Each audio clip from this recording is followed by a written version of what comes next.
Okay, so I am here today with Tyler Savage, the writer, well, co-writer and director of Stalker, which, a bit of an ominous title, definitely gets people thinking. And listen, Tyler, not to come off the gate with negativity, but the title, I don't think the title is quite right, but it is definitely better than Totally. That's Blinders. completely fair. I mean, I titles are always the hardest thing, they're the hardest Mm. thing. And I think we actually filmed the movie under the title Stalker, and then we changed it to Blinders because we were kind of worried that Stalker was too familiar because of Tarkovsky's Stalker, and there's Yeah. other Stalkers. But then when we found a distributor with Vertical Entertainment, they wanted us to go to something that I think was more, I don't know, tangible to a horror and a thriller audience. You just see Stalker and you're like, okay, I get it. From a marketing standpoint, I think that's why we landed on it. But, Mm. for obvious reasons, once you've seen the movie, it is kind of a hard one to put a title on because the nature of the movie sort of changes as you're watching it. Yes. That's why I kind of think, Stalker doesn't quite sum it up. You know what I mean? Because there's Totally. so much. Yeah, I I get mean, that. Stalker puts it in a certain bracket, right? And Yes. some people that might be like, Stalker film. So I'm like, but it's more. It's more than that, right? Totally. I think that that's the balance, right? Is you're always trying, especially with genre audiences, because like you guys know what you like and what you don't like. So it's always like tricky to be like, I wanted people to think that they knew what they were going in for and then to be surprised. So, but at the Mm. same time, you make a really good point. Will people even have the opportunity to be surprised if they think they already know it because of the title? They're like, oh, I already seen that 10 times. I don't need to see that. It's just another Stalker movie. But it's a tricky balance. I don't even know the right answer to this. Yeah. What kind of control do you have over, like, the marketing, the taglines, that sort of thing? Because Very there's little. oh man, that is such a shame because like it blew my mind when I found out that, directors a lot of the time don't do their own trailers. Film companies get other agencies in to do the trailer, and sometimes the agency hasn't seen the film because the trailer is done like before it's even finished. They're taking readies and cutting together, so they don't even know the tone. So there's so many times when you see a trailer and it's like, oh, this looks like a great comedy, and you watch it and be like, motherfuckers, Yeah. that wasn't a comedy. Oh, what have they done to me? You know what I mean? And it's just like, Totally. man, what was that about? I know it's crazy. And this is sort of this is my second feature, and on the first one we ended up with an aggregator, and we didn't have quite as much of. We had to do more of our marketing materials, on that Right. because it was more of a truly, micro budget. And now working with a distributor on this, I'm very excited by it, but it is, it's weird, because you're kind of Mm. like, here's 30 versions of a poster of 30 different ways that this could look, and you kind of like, we had designed a poster for when we did the festival runs, and it was designed with an artist who does mostly musical band posters, basically for concerts and stuff. Okay. And Yeah, he yeah. did this really cool conceptual poster, but it was not, it didn't actually use images of the actors or anything. Mm. And so for marketing purposes, that just wasn't going to fly. I mean, I still love that. I think it's cool, and I love that poster. But I do, even though it's my baby, I defer to the professionals when it comes to the marketing stuff. In terms of, this is how we got to position it or place it or whatever. As much as I have an opinion about everything, because I do have an opinion about pretty much everything, I also respect that, like, this person might know more about this than I do. So I'm going to trust their Yeah. instincts a little bit. I mean, but I would say to you, right? Always come with your faults, Yes. right? If you've got faults, write them down, create. So when you go to that meeting, go, hey, so we were thinking about like this kind of imagery for the poster, or these were taglines that seem to come to us from, you know, making this. Yeah. No, you're totally right. Exactly. Because if you don't come with anything, then you're completely just going to go with whatever they're going to give you. You know what I mean? But I think that did happen. Like the trailer, we had actually cut a trailer for Austin Film Festival, and so they actually quite a bit of our trailer did influence the way that they cut the trailer. So I was happy that Okay. they kept some of those things at least. Mm. You know. Yeah, yeah. Just because sometimes, you know what I mean, you talk to the marketing people at some of these companies, and they really, you like, how you get this job, man? Like, you don't know the fundamentals of this shit. It's like, Right. because I do marketing, right? That's my day job, right? And it's infuriating how many people think they can do what you do, Oh right? my God, I'm Like, sure. marketing is always the department that goes if budget cuts. You know what I mean? We're the ones that take those hits because everyone's like, oh, well, I can do that. I mean, Yeah, but yet how it's hard is actually it to write a little thing?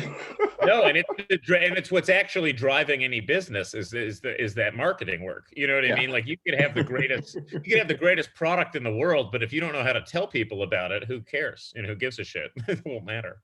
Well, yeah, John Carter, There right? you go. That There's one will never be forgotten. Yeah. like the film itself is good. I enjoyed the film, but the Right. marketing of it, no one knew what the hell it was. It Right. was insane. Yeah. Yeah. No, I'm fully with you, and I agree that it's one of those things that everybody thinks that it's just I could do that. Like, not to Well, do well, it's not. yeah. I mean, now you though, second film, and you've done this. That's pretty good, man. Oh, thank you, Kev. I appreciate that. I mean, it's scary, man. You never know. I mean, like I still don't even know. It's May 18th right now. The movie will come out in 3 days. I'm always like preparing myself for somebody to just be like, this is complete crap. Like, I've made what I think is a worthwhile story and it's worth people spending Mm. 90 minutes with it. But you never know, So I really appreciate you saying that because sometimes you feel confident and then but again, it's not until it's really out there that you know what people are going to think about it. Yeah, yeah. But I guess having that fear, having that doubt is a good thing, right? Because it's when you just be like, yeah, anything I do, they're gonna eat up, Oh right? my God. I can't even I can't even like imagine having an ego like that. Like I'm so much more, I'm not like I'm not necessarily neurotic, but I'm more of like, I want to do what makes sense to me. You know what I Mm, mean? And like Dash and I had this concept, my co-writer, and I know that everybody that worked on the movie understood the movie we were making and was excited to be working on it. But once it's out there in the world, it's everybody's, you as any viewer gets to make of it whatever they will. It could, like you were saying about you and that woman at that screening, I'll get 100 different opinions. So even if I get some people loving it, there's always going to be somebody out there that thinks I'm a complete joke of an idiot and should just go disappear. So it keeps you humble, I think, when you know that. yeah, yeah. And when you came up with this film, like, how was that? Because you're co-writing. So did one of you come with the concept and the other one help flesh it out? Or were you both kind of sitting there bouncing the ideas off each other and then this is what the end product was? Yeah, I mean, Dash and I, we had written a bunch of spec screenplays together. We've been writing as writing partners for like 5 years. And so we've got a good like shorthand, like when we're talking about ideas, it's easy for us to, kind of spitball and brainstorm. But Mhm. yeah, I think the original idea came from a rideshare drive, a cab ride that I took with, a rideshare driver. And he was totally creepy. And he dropped me at home and I just remember walking into my house and then looking back, and he was kind of like still there, like, Oh, and I'm like, yeah. this is weird. It's sort of like that moment in the movie, but I was like, I don't love that guy knows where I live now. Like that guy knows where I Mm, live. He knows my name. He has my phone number. He knows what I look like. Like that's all just kind of unsettling. And so I think that it started from that general idea, and then we kind of went from there. yeah, that's the thing, right? Because rideshare it's definitely because, you know, standing on corners trying to hail cat taxis Yeah. is, you know, they're not always stopping for certain people, right? So that was always a nightmare. So the idea of this thing where they're just going to come get you, like, made things so much easier. But Yeah. now this person knows where you live. Because if you get a mini cab or something like that, you can say, oh, pick me up from this corner. So they Exactly. pick you up from the corner. And oftentimes I've been, when you think, oh, this person's a bit of an idiot, right? If I'm getting, oh my gosh, one time, not just that I've done it with cabs, right? But I got a lift home from work. And this woman, she was a bit nuts. And she was like, oh yeah, my bedroom's painted all pink. I've got like hundreds of Barbie dolls. I've got hundreds of this and I've got hundreds of this. You should come see it sometime. And and they're talking. And I'm just like, oh no. Oh, no. I What have don't I want her done to there? know where I live. I don't, and I'm like, drop me here. She's like, I'll drop you to your door. I'm like, no, this I need to do a thing. Just drop me here.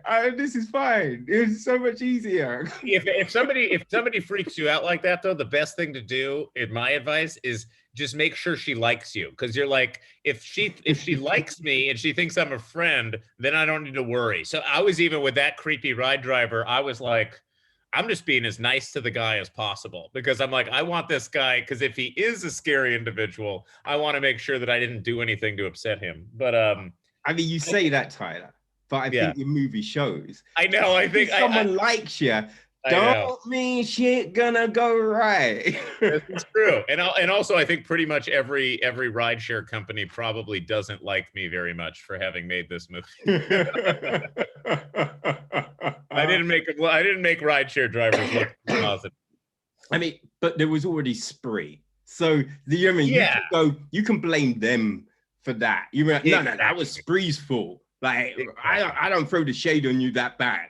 Like, but Spree, whew, they went hard Exactly. in on you, man. That one, yes, exactly. I mean, Roger's kind of tame compared to Joe Carey in that. That's very much, and also they're out of the car a lot in this one. You know what I Yes. mean? Which makes it a different thing. But like you said, with the with why rideshare is so convenient. It's so nice and it's like it's easy, but there's a trade-off, and I think that that's Mm, sort of all technology. yes. It's like we use Facebook and we can connect to people, but our data is being harvested and sold to advertisers. Or Yeah. it's like I'm on a dating app, and I could meet somebody great through the dating app, but I could also go meet somebody that is a psychopath. I Yeah. don't know. And, So and once you've signed up for that dating app, yeah. they have the rights to use your info for advertising. Of course, absolutely. Yeah. I always like that line that they say, if you don't know what the product is, you're the product. Like if you don't know how that app or that company's making money, they're making money off of you and your Yes. data. That's the only Yeah. way that's how the world works now. So, Because it's just like, wait, how are they putting out a free app? Like yeah. that surely doesn't make any sense. To be like, because it's not. Because they're utilizing your shit somehow. There's nothing innocent about it. Mm. So with this, right? Because see, this is the thing, right? You want to make sure you don't drop any of the spoilers. It's a tricky And balance, I know. but I will say, right? I was so happy that you ended it the way you ended it. I'm glad. Because, right, I think because there's a few things, right? The way the film starts, like it's social media vlogs, right? I was a bit like, oh no, I hope this isn't the whole film. Oh, I hope it's not like this the whole way through. Oh. Right. Right, but it wasn't, right? That's just a couple of minutes, boom, and you get why it's done like that. It makes sense, right? But then there's other bits of the film where you think, oh, okay, so surely then it's going to go here. And then it turns, right? It turns and it goes like, ooh, and you're like, oh, damn. And then it takes that next turn and you're like, oh, damn. then there's that moment where you'd be like, oh no, I don't want it to end like that. But then it's just like, oh shit, no. And I'm just like, yes. And I was so relieved because so many times people take that easy route. You know what I mean? Right. Because you want that certain sort of ending, right? They Yeah. don't want to go out on a certain note. But I'm like, but the realistic thing is more akin to what you had, right? Right. So And I you think had it's the that type one of turn and then the next one at the very, very end. And it's right. just like, oh yeah. Oh, well, obviously, right? If they're The gonna world do goes that, on. they're gonna do that. Exactly, exactly. No, I'm so glad you said that. And I think that that's like we were even saying about the title is you want to get people to feel like they know what the movie is because people are so smart now. Like we're all really pretty smart viewers. We've seen a lot of things. So Mm. it's hard to sneak up on people right these days. You know what I mean? Because people are pretty sophisticated viewers. And so I think that that was sort of the thing is I wanted it to feel almost like a familiar like 90s or early 2000s movie so that you could just be like, I get it. Like, I know where this is going. And then the end just like hits you in the face because you're like, oh, this turned into something entirely different that I really didn't see coming, which I always love Mm. that. You know, I always love movies like that. I love being, tricked or caught or caught off Yes. guard in a movie. I think that's always a fun experience. Oh man, it's the best feeling. It's the best Yeah. feeling because you're like, oh, I get to watch something different, right? It's just Yeah. like because there's only so many types of stories, right? But it's the way people interpret those stories. And unfortunately,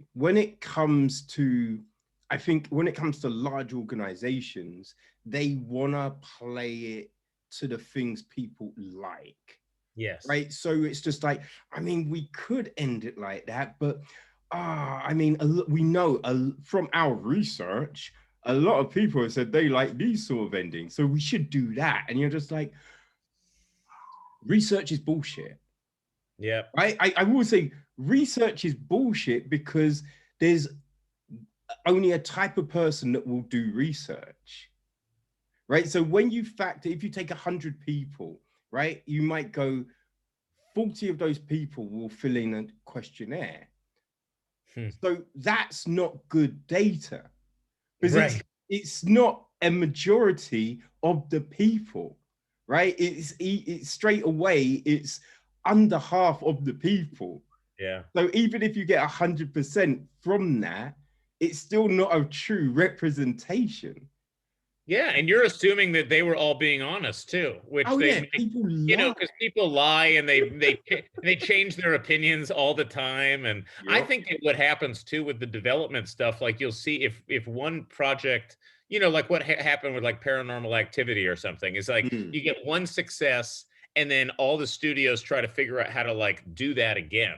And so they'll be like, oh, well, people like that. So we'll just remake that a bunch of times. And it's like, it doesn't work like that. If you try to keep catching lightning in a bottle, it just becomes, something that started off exciting starts to become very, hack and familiar and like, we've seen it a million times. And I think when you try to make something that everybody's going to like, then you just made something that nobody's going to fucking like because like, Mm-hmm. people aren't built like that. Things are meant to surprise us and we know, and I think that that's, like if you look at some of the good stuff that's come out of Netflix or versus some of the bad stuff, Yes. I can look at a Netflix movie or a program and say that was made by a creative individual who had an idea or that was made by an algorithm.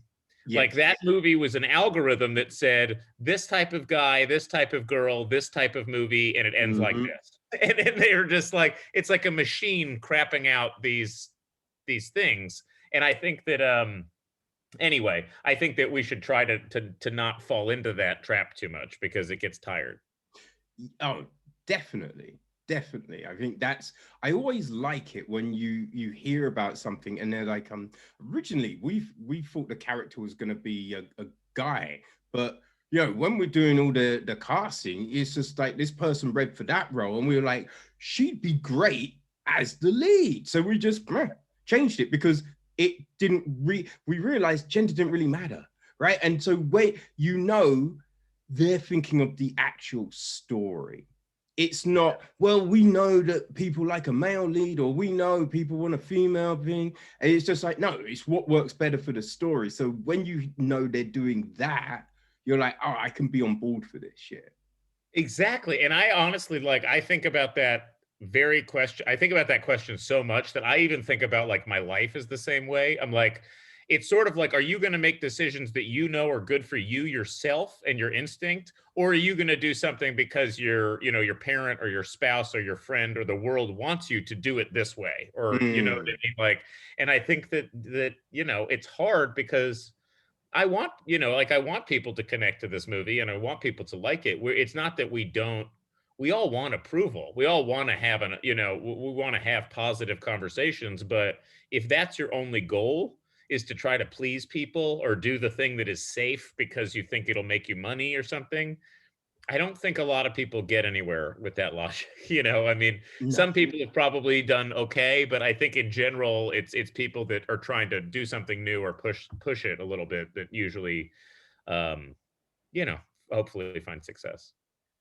Oh, definitely. Because when you look at some of your favorite artists, favorite directors, favorite writers, like the books and the music and the films that they're putting out, they're usually all different, right? Right. It's never someone that's done the same type of film over and over again, or the same sort of book over and over again, or the same album. You know what I mean? It's all usually they do something different. And that's the thing that keeps you coming back for more. Exactly. Yeah, I saw Anthony Bourdain give a interview one time, and he said something about like he would rather never have another success for the rest of his career than to try to fit into a formula that made him money. Like he was basically being like, I would rather never make another cent and have to go back to being like a line cook at a diner rather Yes. than to try to like just do what Food Network tells me to do or something, Yeah. Yeah, and yeah, yeah, yeah. but it's some sort of creative integrity, even though the marketplace makes that hard sometimes. Oh, yeah. That definitely is the best way to be, man. Definitely the best way to be. So, I mean, I would say that some of the people in your film, not really that much of the mindset, right? They're a bit messed up, right? There's That's a lot of fair. messed up people in this That's film. definitely everybody's got something going on in this movie. There's some just dysfunctional people in this movie. Yeah, I mean, I even read somewhere that Juicebox has a family somewhere else, family in Alaska, left them. Left them. I was like, Juicebox, no. Even Juicebox isn't Yeah, clean. yeah, You know, Juicebox. The funny thing about Juicebox is that's my dog Buddy, and so he he he's not an acting dog. He is just a good boy. And I said from the beginning, I was like, he needs to be in this movie. And we did all these camera tests with him, and he just did a great job. But he has his negative qualities too, just like everybody else. So I had to say, I am a bit disappointed. It's always a shame when you find out there's nepotism involved, right? I know. He's like my son. He's my kid. He got the job. We didn't need, yeah, he got the job without even having to audition. He was just immediately accepted in the role. How did the audition process go? Well, what was cool is we worked with a great casting director named Kelly Knox, and but Vincent Van Horn and Michael Joplin, who play the two leads, they're Mhm. really good friends of mine, and Ah. of Dash's as well. So we kind of wrote the movie around them because it was a micro budget film. I knew that we weren't going to be able to afford any names really to speak of. So to me, it was like, let's You make just hurt all your cast, by the way. When you what's just see that? that thing. You know what I mean? We couldn't afford any names. They're like, oh, I thought my I name know. was Well, pretty. we could. Oh. I know. Well, Christine, and Christine, to her credit, is probably more of a name than we even could get. But she was down to come on board and be in a small movie, thank goodness. Oh, And she so killed was it. Paula J. Parker and some of the other people that we had in the supporting cast that were tremendous. But for those two leads, I just knew that Vincent and Michael had like a trusting relationship as actors together, Mm. where they would like bring it. You know, I knew that they would bring it and bring something fun. And then so what was cool is we knew that pre-existing, and then going out and looking for Christine and how to, you know, kind of complete that puzzle. And it was cool because all three of them, I think they're all great in the movie, and they all three of them have such different styles of acting. They're all very different types of actors. And so it was a good challenge for me to see how they could rub off on each other and influence each other. And, you know, it was just, it was an educational process too. Mm. Well, it lives and dies on those people. It does. Right? It If truly, one of it them literally, drops the ball, it's just like we have not got the same film. no, and that's the hardest thing, because there's obviously some softer moments in the movie, and then, you know, Roger, we always wanted him to feel you know, very menacing, and we weren't worried about him playing it up a little bit, but also Mm. we didn't want to turn him into a cartoon, you know. So Yes. finding that balance where everybody is an actual fleshed out character with three dimensions, and, you know, has a point of view that you could believe, that was definitely, you know, so. And I give a lot of credit to Michael and Vince and Christine for all that, because they obviously brought themselves into those characters big time. Oh, good. I hope not. That'd be a bit I worrying. mean, I know. I mean, you know, the funniest thing I said to Michael, he asked me out to coffee soon after I asked him to play Roger, and he's like, "So why do you think I could play this?" You know, he was almost like offended.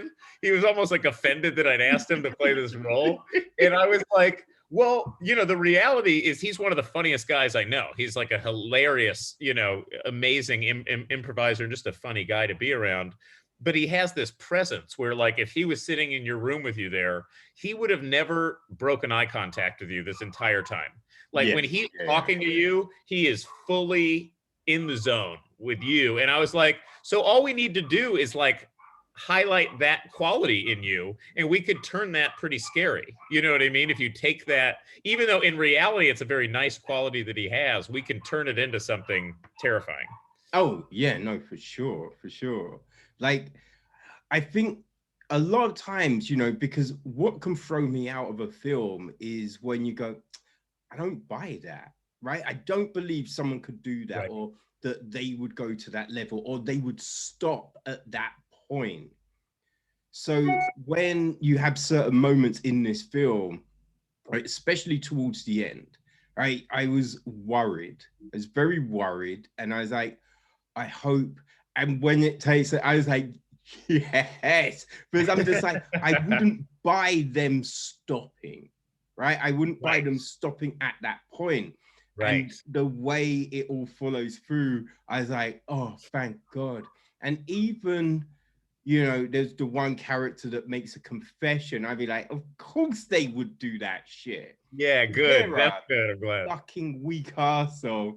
And that's not for anyone else, right? That the confession isn't for anyone else, it's for Right. them. It's Right? for So, him. Yeah, yeah, you're just totally. like, you arsehole, man. What's Oh, wrong? that makes me really happy. That is probably the part of the ending that I'm most happy, proud of, because I think that is, I think it's really honest. You know, I think Mm, it's fucked up. It's not a positive thing, but I think it's an honest. I think it's honest, and I think it's that character completing their arc in doing that yes. in a way. Yeah, yeah, yeah. Oh, yeah, because most people would do that shit.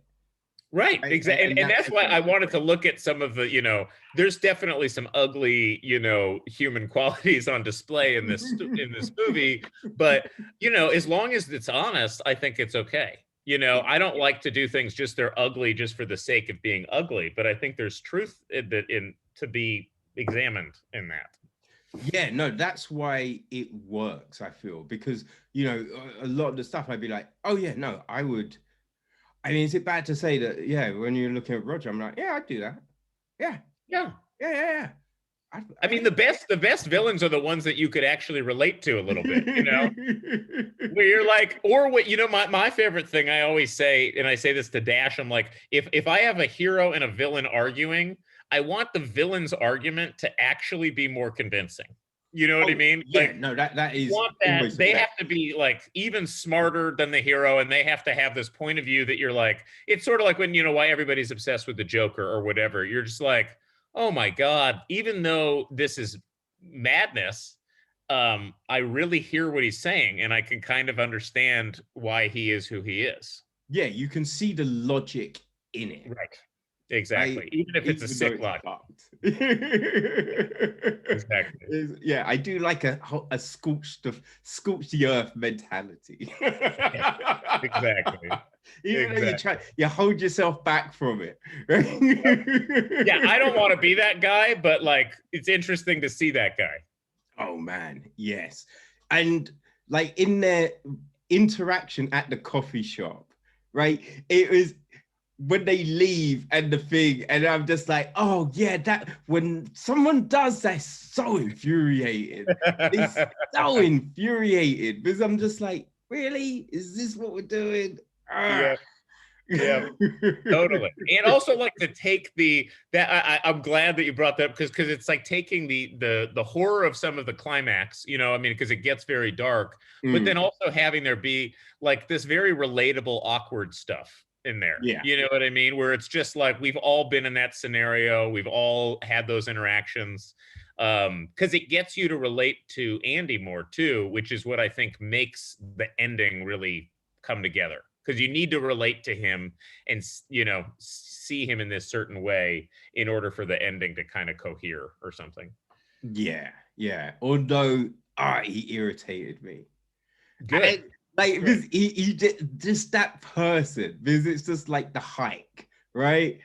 Yeah. Because it was just like clearly he ain't in good like, and then it'd be like, but if you want to, I'm like, oh, you weak ass motherfucker, man. Oh shit. Either say no, I want to go, or fuck it. Hey, yeah, I'm a bit out of shape, but fuck, I'm down to keep on going. But it's just Yeah. like, oh, the dog. It'd be like, ah, you spineless fool, man. Right. I I love that you picked up on that, Kevin. Because no, I mean the reality of it is he's lying yes, a lot. And yes. so that's what I wanted to comment on is like a lot of times I think in our culture, like if somebody's lying maliciously, we see it as a lie, but we're all lying a lot. Like Oh, yeah. I'm always like, pretending I know something I didn't, or just like nodding like I heard what somebody said and I didn't even really understand what the hell they're talking about. And it's not like, you're not thinking of it as I'm lying, but they're misrepresentations. Yeah, because like if you don't want to do something, right? Just say I can't. Yeah. Today's not a good day. I'm out with someone else. But to be like, oh, I'm just gonna crash indoors and I feel it. Yeah, I'm Exactly. just like, just say I'm busy, right? Because Right. they've contacted you at a certain time, right? So to think, because I always think if I'm messaging someone, say midday, right? Then I have to think to myself, they could already have plans. Right. So I can't get all, ugh, can't believe they don't want to do this. Is an awesome thing I'm offering up, and they don't want to, motherfucker, they're dead to me. Like, that's ridiculous because it's midday. Yeah. Right? So they could have plans, they could have their Yeah. day already laid out. Right. Yep. So if I want to do something with a like ask them the day before or a week before, or you have to give some sort of notice a lot of the Yeah. time. So it's a bit like you can tell the truth, but it's when you're telling these little lies that it gets a little like, then it's hard. Then it's like, you think, do you know what the truth is? Right. And that's what, yeah, and that's really to me what the theme of the movie is that, and there's a line in the climax about how we're all liars, and I think that that's kind of what. So I'm really glad you picked up on that because it's as simple as that little lie on the hike, about, oh, it's the Mm, dog, I just want to go. It's like maybe there would be times in our lives it would be different if rather than trying to be we try to avoid awkwardness. We try to not be awkward. And so we say, oh no, I would love to do that, even though I don't want to fucking do that. Like, you know what I mean? I said, oh no, yeah, I'd love to come over and have a drink later. And I'm like, I'm already busy. I'm not going to do that. But I didn't want the person to feel rejected, or I didn't want to have to deal with it if they were mad at me. And it's like, if you keep thinking that way, you're not being authentic. You know what I mean? We're not being authentic in our day-to-day interactions a lot of the time. And I live in Los Angeles, and I can tell you, I feel that a lot, Yeah. where I'm like, everybody's kind of full of shit. They're telling you what you want to hear. They're telling you what, they think that, they're acting like the person they think you want them to be so Yes. that you're impressed by them. And you're like, can we just fucking be honest? Can we just like cut this crap out? Yeah, I don't know. I can't really remember when, but I got to a point where I'm just like, you know what? I don't give a care. I don't care anymore. Right. Yeah, So if someone asked me something, I'd be like, I'm just not in the mood, man. Or, exactly. hey, I'll come over. I've had a shit day. So I might not be as talkative as normal. All right. Yeah. If you're cool with that, I'll come. If not, I'll see you another time. Totally. I think that's great. And when you're clear about like the mood you're in, you're like, I just got off, you know what I mean? Yeah, I Yeah. just went through this, or I had the worst day at work. As long as I'm not expected to be something that I'm not feeling like right now, then I'm cool with it. Yeah. Yeah. But yeah, these characters, man, something else. I'm so glad. That really it means a lot. And you should know you're only like the second person that I've even done this with. So I mean, it's really Oh, nice to have damn. that. Yeah, it's Okay. really cool. I mean, we did it, I did a couple for the festival, Mm. back in the festival thing, but it's just nice to have a dialogue about it, because you know what I mean, with somebody that knows film and is thoughtful about these things. So that's cool. Yeah. I mean, I don't know if those sentences actually work with me. You know what I mean? And like, I know film and I'm thoughtful, but fuck it, I'll take it. You probably spend more time thinking about movies than your average person. I'll give you that. I'll give you that at least. Maybe the thoughtful part is giving you too much credit. I don't But I'm so glad that you kind of agreed though with those thoughts on the film, because the Yeah. one thing that I did wonder about, right? Because I think I forget what there's kind of stuff in the copy that you're sent, and it's talking about oh yeah, this is a film about the digital age, and I'm a bit like, I mean, there's aspects of that, but I Yeah. think it's more about human nature. I love I hearing think that. that's the key here, rather than the stuff with the technology, because you know every like every, everyone uses a certain form of technology, so we're all susceptible to certain things, but the key parts of the film, that's all hinged on the way people treat each other, communicate, act, Yeah. choose to be. So that's the real driving force here. I love that. And that makes me really happy to hear, because that's the thing that will actually determine whether people want to watch this movie in the long run too. Because I don't, you know what I mean? Because that's the part that'll be the timeless part of it, is if there's, Yes. and that's really what happens with movies that stick with us in our consciousness, is that there's some truth, there's something honest about it that we can't turn away from, or that, you know what I mean, or that just kind of Mm. gets lodged in our brain. So I mean, again, I didn't even write any of that stuff about the digital era, whatever, but Yeah. I think that it's marketing stuff that they Oh, want to yeah. drive curiosity. But as a filmmaker and a storyteller, I love that you just said that, because that's obviously the higher bar. You know what I mean? Yes. You want to do something that's emotionally honest about about the human experience, and how, like you said, how people interact and communicate and treat each other. That's so much more interesting than yet another movie about technology fucking us up. you know? Well, yeah, because when I think about some of my favorite films, right, I like them because of the interactions the characters had, the Right. conversations, the wordplay. Like I love Richard Linklater's Before trilogy. Oh my Same. God, I just love that trilogy. I love the Amazing. fact there's 10, is it 9 or 10 years between each film? right? I It's love amazing. that. And we Yeah. get to see these people at different stages of their life, and everything that happens, you're like, oh yeah, I've been in that situation. It's so Oh honest. fuck, I've said that stuff. And yeah, you would kind of do that. Like, I understand the thought of, okay, fuck it, I'll get off the train. All right, let's just walk around. But I hope you're not going to kill me. You say something, a stupid quip, and it's kind of funny, but kind of awkward now. Because then what do you say? Oh, I was going to, but I won't now. And it's like, oh, what do I say from this? And, those interactions. And then at the end, it was just like, in the second film, wasn't it? It was like, oh, yeah, and when we had sex in the graveyard. No, we didn't. And it's just things like that. And it's like, no, Yes. we did. No, we didn't. And it's just like our different Yes. interpretations of a situation and all of that. And that's what I love about those films. It's And not and Linklater is one of the best at that, because I mean mm, he's such a keen observer of human nature. I think you see it whether it's in the comedies or in the Before trilogy or really or in Brother, in Boyhood, any of his movies. I think you just see real human nature on display, and you're like, oh my god. And that's like the thing we were talking about before, where you're like, it's so specific that it becomes universal rather than you trying to do something and say, oh, this is what everybody relates to, so we're going to make it so that everybody gets it and everybody likes it.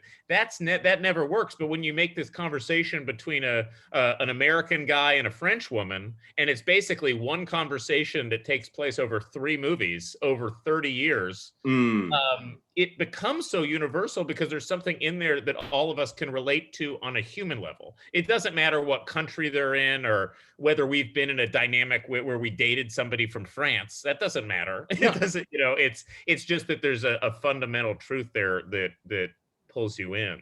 Yeah. Yes, thoughts that we've all had. Like in the second movie, they hadn't seen each other, and then it was just like, I saw that you were doing this thing, and I thought, should I come? But I wasn't sure, and there's that doubt, and you'd be like, yeah, I had that before I spoke to that person, and it'd be like, it's Yes. all relatable. You can see a nugget of yourself or a nugget of your experience in this thing. And when And he that, makes that decision at the end in her apartment to not go to the airport, yes. you know what I Oh mean? Like man, that was great.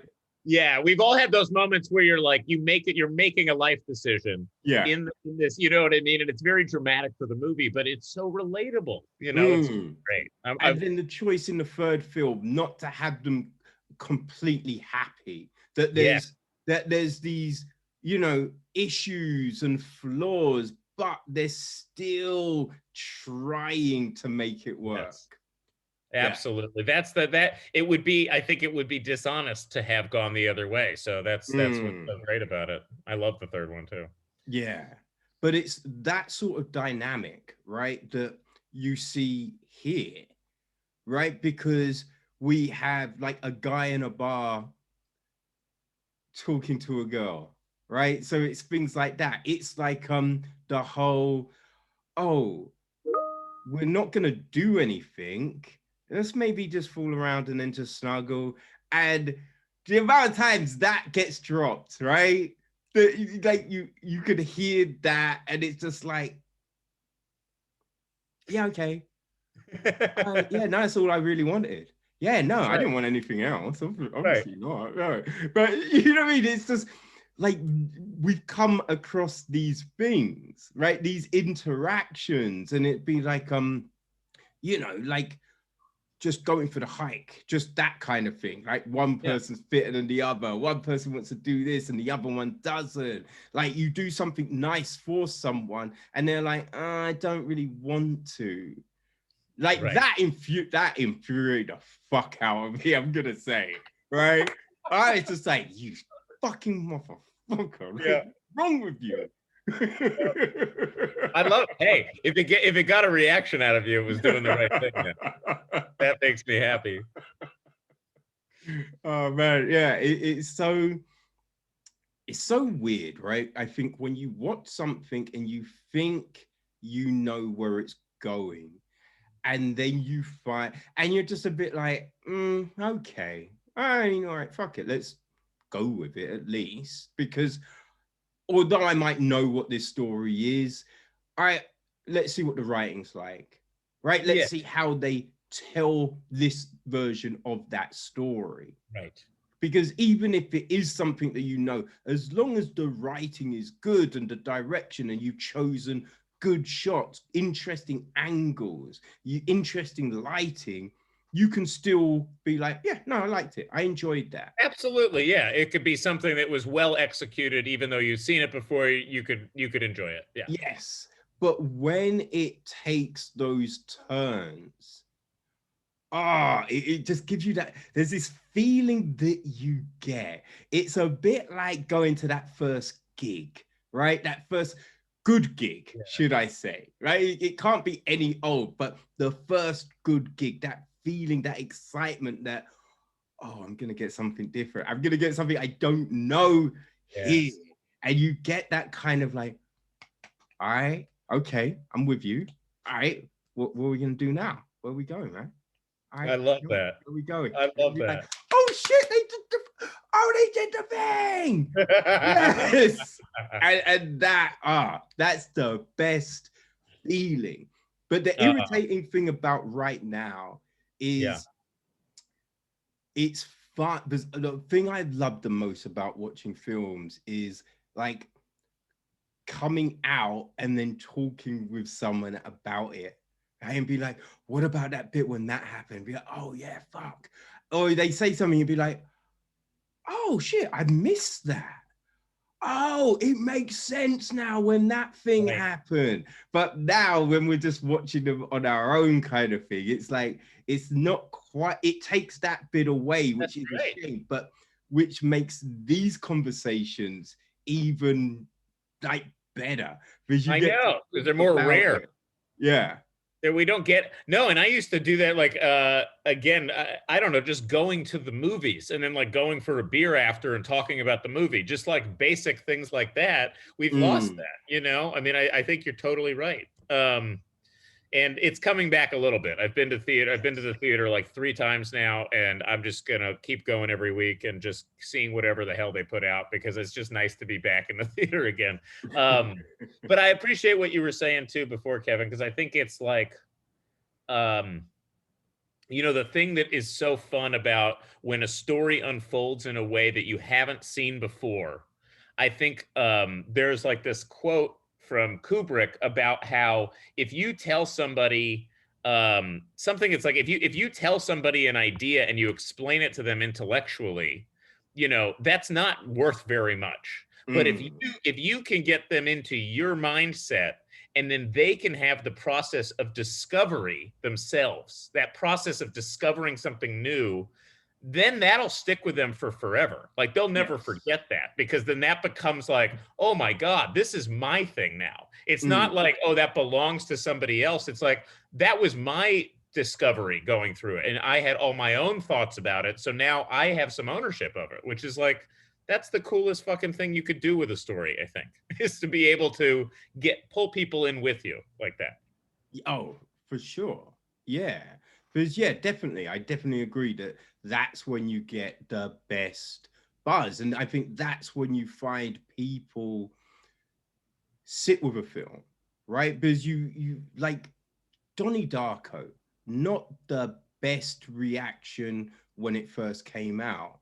Mm-hmm. But the thing I like, right? Because I'm just like, just because some critics said they don't like it doesn't mean a film is bad, No, not at because all. that's not the totality of, right? So when a film then gets traction, and the thing about Darko is like everyone's just like, I didn't get it at first, I had to watch it this many times, or did you think it was that? And you're like, no, I thought it was that. I'm like, wait, huh? How did you get to that? I'm like, well, I'm like, yeah, but So like, but you've had all these people thinking and dissecting in these different ways, and I think that's what carries something, right? When someone, Absolutely. it's got layers.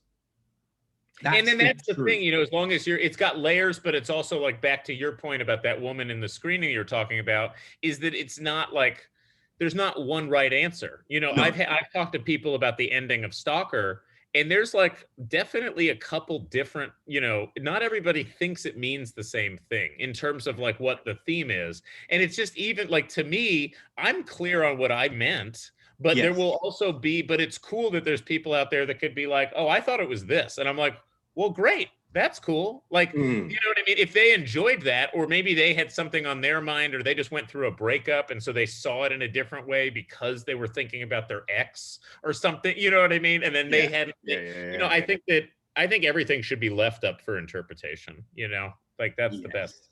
Yes. That's why I really like the fact that Nolan is a bit like, not going to tell you if it dropped or if it Yeah. didn't, right? Because everyone's like, I think no. If you watch it right at the end, it drops as the film closes, right? It definitely does, and you're like, no, it doesn't. It's spinning Right. still, like they're in the Inception. No, they're not in the Inception. Are they? Right. Aren't they? It's like, how? What happens at the end? And that Exactly. is great that you can speak to so many people. They're all gonna come with their different 100%. thoughts on that, and that yeah. And there's no right and wrong. No. It's not a right versus wrong thing. It's just saying this is up for interpretation, and you bring yourself to it, and then you see what you make of it, kind of thing, which is always fun. Yeah, yeah. Like, what was the reception to Stalker at the festivals? Well, we started at Fright Fest, and then we had Austin Film Festival was our US premiere, and then we've only played 2 or 3 others. But at both of those premiere fests, it was pretty positive. I mean, we won the audience award at Austin Film Festival, Nice. and then I think we got I think we won the best gore moment of gore at Fright Fest. But Ah, but it was really fun. The best part about Fright Fest was the first time anybody had seen it, oh, and right, right. Yeah. I was literally just on Twitter all day following hashtag FrightFest and looking, and it was so funny because when I saw the Stalker screening happening, I saw people being like, if he messes with that dog, I'm gonna fucking kill this. I'm gonna hate this movie. And it was just like, but you saw people reacting like as the movie was going on, and then at the end, everybody was like, "Hell yeah, that's exactly," you know what I mean? And it was like, nice, okay, they got it, because we couldn't be there, which sucked, because of Mm. COVID. So the second best thing we had was to just follow on Twitter, and then we did like a little Q&A, which went really well. So it was a lot of fun. Ah, But that's great. I've heard such great things about Fright Fest. I might even come this year or next year just to get a sense of that community, because we all missed out on the opportunity to be physically in a theater with people watching it. That was a bummer. Yeah, I do feel bad for like everyone that's had stuff drop during this point, because Yeah. and especially when it's their first project, because I'm just like, ah, man, because even when they get to do it for the next one, it's not quite the same, and it's such a shame that they lost that part of it. Right. I mean, at least they were still allowed, able to put the thing out there. I mean, luckily for us, that there is at least at least the film's getting out there now. So I think that, like, even though I was disappointed by that, I count my blessings, and we were lucky to be able to find an audience, and let's get the fact that the movie's coming out is great. So even though, yeah, I wish I got to come to London and, and go watch it in a theater with people. That would have been amazing. I'm just grateful that people have a chance to watch it. So that makes me happy. Yeah, yeah, yeah. Are you putting out any merch or anything like that around it? Because like, We haven't been putting out any merch. We're going to do like, some social media posting and stuff, but I'm definitely, we've been talking about, posters and some t-shirts. It was funny because we shot the movie under the title Stalker. And so all of our rap shirts had Stalker written on them. And then we changed the name to Blinders, and everybody was like, oh, well, I don't want to fucking wear this t-shirt anymore. And then we changed it back. So now at least everybody that worked on the movie has one piece of merch from the movie. but the whole thing is, even if the name had changed and stuck, right? They got unique merch.